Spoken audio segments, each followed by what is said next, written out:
박스권 하단에서는 이제 반등할 때가 거의 다 왔네. 플러스 중기 이평선, 상승장에서 중기 이평선 꺾여서 데드크로스 나오는 경우는 없습니다. 그냥 중기 이평선은 지지선 역할을 하게 될 것이기 때문에. 어서 오세요. 반갑습니다. 부자 그리고 예비 부자 형님들. 근데 오늘 살짝 불안하신 때가 또 왔어요. 김프가 좀 많이 줄어드는 모습 확인하실 수가 있고요. 현재 비트코인은 아직도 박스권에 갇혀 있습니다. 박스권 상단 터치를 못하고 볼펜 평균가에서 밀려 내려왔을 때는 뭐 다시 박스권 하단 터치한다, 이렇게 보시면 될 것 같아요. 다만 지금 중기 이평선과의 유격이, 한마디로 중기 이평선과의 갭이 뭐 거의 이제 터치할 즈음 왔습니다. 그러니까 약간 남아있는 급락 구간, 요거 염두에 두셔야 되고요. 다만 이번에 터치하고 나면은 아마도 내일이죠. 홍콩 현물 ETF가 30일로 예정이 되어 있다고 지난주에 말씀드렸잖아요. 오늘 29일, 내일 오픈인데, 이전에 현물 ETF 관련해서도 차트상에서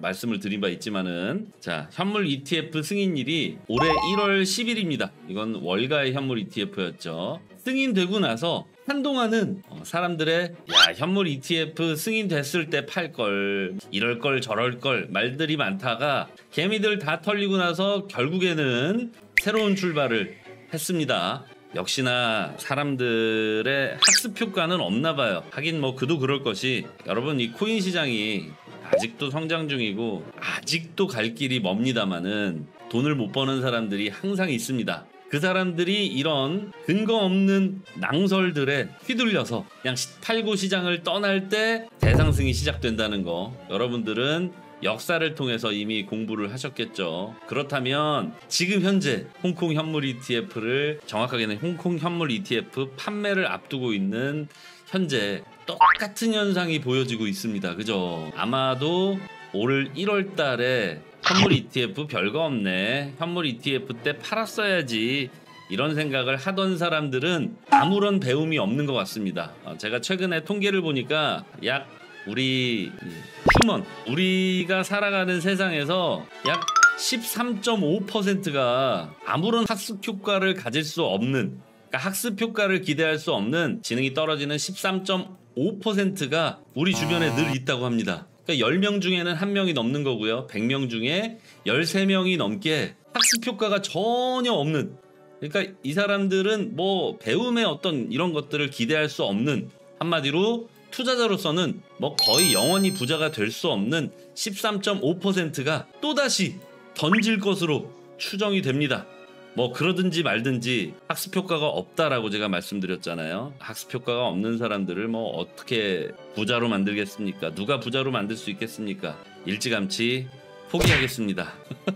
특별히 걱정하실 것 없고 또 특별히 불안해하실 것도 없습니다. 이전에 아무런 배움을 얻지 못한 또 다른 누군가가 매도가 끝나면 바로 상승이 될 테니까요. 전체적인 시각 갖고 계시면은 좋을 것 같아. 그죠? 비트코인은 역사적으로 활성도가 저점을 찍을 때가 고점이었습니다. 지금 활성도가 꺾이고 있어요. 그런데 이 활성도가 꺾이는 와중에 이 전체적인 시각으로 보시면 뭐 한 요정도 구간, 뭐 요정도 구간 돼 보이거든요. 이 구간 좀 확대해서 보여드리면 엄청나게 변동이 심한 것 같지만은 결국은 박스권 내에서 상단 하단 터치하고 이런 식으로 개미를 털고 있어요. 근데 요정도 개미 터는 구간에서도 누군가는 떡락이다, 도망쳐라, 팔아라, 현물 ETF 아무것도 아니다 라는 13.5% 같은 생각을 하고 있습니다.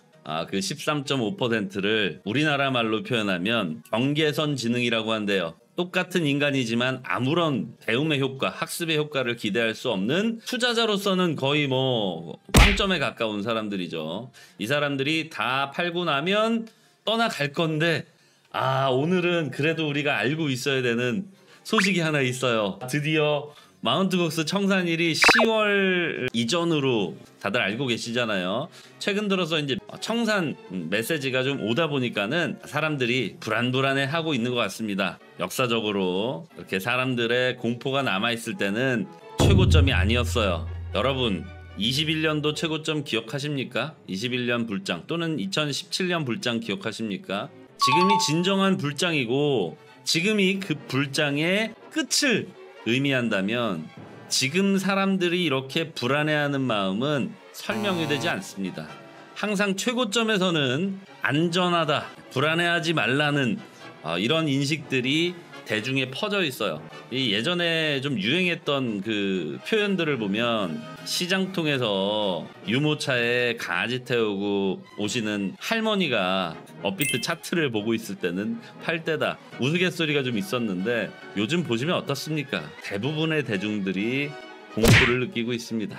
저는 뭐 인간 지표를 100% 투자의 의사결정에 반영해서는 안 된다는 생각은 하고 있지만 그래도 이렇게 사람들이 덜덜 떨고 공포스러워할 때 이때는 아직 최고점이 아니다. 그리고 심지어는 2천만 원에 손도 못 대던 사람들이 이제 와서 공포를 준영하고 있거든요. 2천만 원의 그 극심한 공포에서는 안 사다가 갑자기 뒤늦게 왜 9천만 원, 8천만 원대에서 공포다, 뭐 최고점을 찍고 떨어지고 있다 이런 얘기들을 하고 있는 건지 정말 그 13.5%는 학습 효과가 전혀 없는 건지 참 안쓰럽기도 하고 안타깝기도 합니다만은 어쨌든 그분들이 팔고 있잖아요. 아무래도 조금 뭐 떨어지는 분들이 팔고 있다고 하더라도 걱정하실 필요가 없어요. 지금은 다시 한번 말씀드립니다만은 여전히 박스권에 있고 이 박스권의 기준선에서 약간 하회하고 있다 이렇게 보시면 되겠습니다. 박스는